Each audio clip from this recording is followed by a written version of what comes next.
اعوذ باللہ من الشیطان الرجیم بسم اللہ الرحمن الرحیم وَلَقَدْ آتَيْنَاكَ سَبْعًا مِّنَ الْمَثَانِي وَالْقُرْآنَ الْعَظِيمِ صدق اللہ العظیم۔ سورۃ الحجر میں اللہ تعالیٰ فرماتے ہیں کہ میں نے آپ کو سبعًا من المثانی اور قرآن عظیم عطا کیا۔ تو قرآن مجید کے ساتھ یہ جو سبعًا من المثانی یہ جو آیات کے ساتھ ان سے کیا مراد ہے؟ بالکل آپ نے جو کوسچن کیا ہے اس میں دیکھیں سبعًا من المثانی کا مطلب ہے 7 بار بار پڑھی جانے والی آیات۔ تو یہ 7 بار بار پڑھی جانے والی آیات سورہ فاتحہ ہے۔ سورہ فاتحہ کی 7 آیات ہیں اور انہیں ایک مسلمان کم و بیش دن رات میں 48 ہم رکعتیں پڑھتے ہیں۔ تو 48 رکعتوں میں 48 بار ہم پڑھتے ہیں ان 7 آیات کو۔ ان 7 آیات کی بڑی اہمیت ہے اور ان 7 آیات میں جو کچھ ہم پڑھتے ہیں اس پر اگر غور کیا جائے تو یہ کمال کی آیات ہے۔ یعنی ان آیات میں ہم ایک سوال اللہ تبارک و تعالیٰ کی ذات سے کرتے ہیں اور وہ سوال ہدایت کا سوال ہے، اہدنا الصراط المستقیم۔ باقی جو آیات ہیں شروع کی طرف ہیں الحمدللہ رب العالمین سے لے کے وَلَضَّالِّینَ تک، یہ پوری ظاہر 7 آیات ہیں۔ تو شروع میں اللہ تبارک و تعالیٰ کی تعریف کی جاتی ہے، اس کے ساتھ اپنے تعلق کا اظہار کیا جاتا ہے، اس کی بلندی اور برتری بیان ہوتی ہے اور یہ اعلان بھی ہوتا ہے کہ تیرے سوا ہم کوئی نہیں جس سے ہم مدد چاہیں یا جس سے ہم استعانت چاہیں، ہمیں بس سیدھا رستہ دکھا دیجیے۔ اور سیدھا رستہ جو ہے خود ہی بندہ کہتا ہے، اللہ نے سکھایا ہے، بندہ خود ہی کہتا ہے کہ وہ رستہ ہے جو ان لوگوں کا ہے جن سے آپ راضی ہوئے ہیں، اللہ کی ذات راضی ہوئی ہے۔ وہ انبیاء کا رستہ ہے، شہداء کا رستہ ہے، صدیقین کا رستہ ہے۔ تو یہ جو سیدھا رستہ ہے یہ انسان مانگتا ہے تو اس کا مطلب یہ ہے کہ اللہ کی ذات سے وہ یہ مانگ رہا ہے کہ اللہ دنیا کے اندر مجھے بتا دے کہ میں کون سے عقائد و نظریات اختیار کروں، میں کون سے اخلاقیات کو اپنا لوں،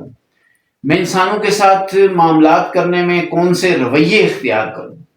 مجھے اپنے جذبات پر کیسے کنٹرول کرنا ہے، مجھے اپنی نفسانی خواہشات کو کیسے اعتدال کے ساتھ یعنی ان میں ایک اعتدال لانا ہے، اور مجھے اپنی صلاحیتوں کو، اپنی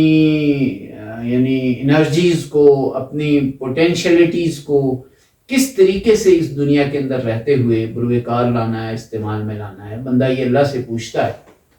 تو یہ جو جدید تحقیقات ہیں، جدید سائنس ہے، نیورو لنگوسٹک پروگرامنگ ہے، اس کے تحت بندہ کوئی بات بار بار کہے اور شعوری طور پہ کہے اور زور دے کے کہتا رہے تو اس کا امپیکٹ اس کے برین پر پڑتا ہے۔ اور NLP کے مطابق برین ہے جو پورے انسان کے، اس کی لائف کو، اس کے افعال کو، اس کی رویوں کو کنٹرول کرتا ہے۔ اب دیکھیے اگر انسان کہا جاتا ہے کہ اگر ایک انسان بار بار یہ کہے کہ میں خدا نہ خواستہ ایسے کہتا ہے کہ انسان کہ میں ایک چاقو لوں گا اور میں فلاں آدمی کو قتل کر دوں گا، ایسے زور سے کہتا رہتا ہے، بار بار کہتا رہتا ہے، تو یہ NLP کی سائنس کہتی ہے، نیورو لنگوسٹک پروگرامنگ کہتی ہے،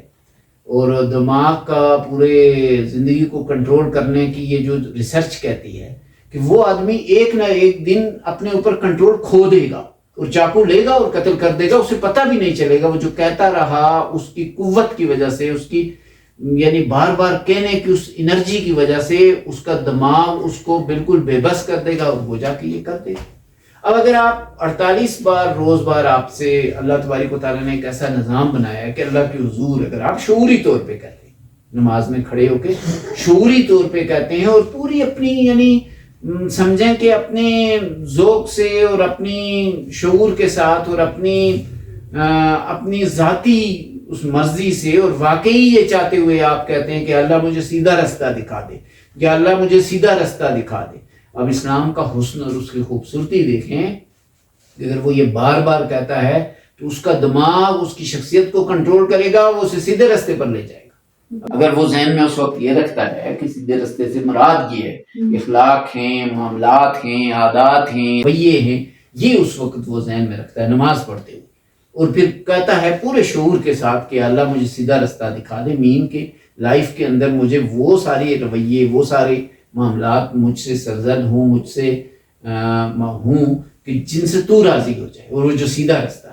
تو وہ ایک نہ ایک دن اس کی کیفیت وہ بار بار پڑھنے کی وجہ سے، اس کی انرجی کی وجہ سے ایسی ہو جائے گی کہ خود بخود زندگی اس کو سیدھے رستے پر لے جائے گی۔ اس سے نماز کی اہمیت کا احساس بھی ہوتا ہے، نماز کی اہمیت کا اندازہ بھی ہوتا ہے، اور ساتھ بار بار پڑھی جانے والی آیات کی اہمیت آپ دیکھیں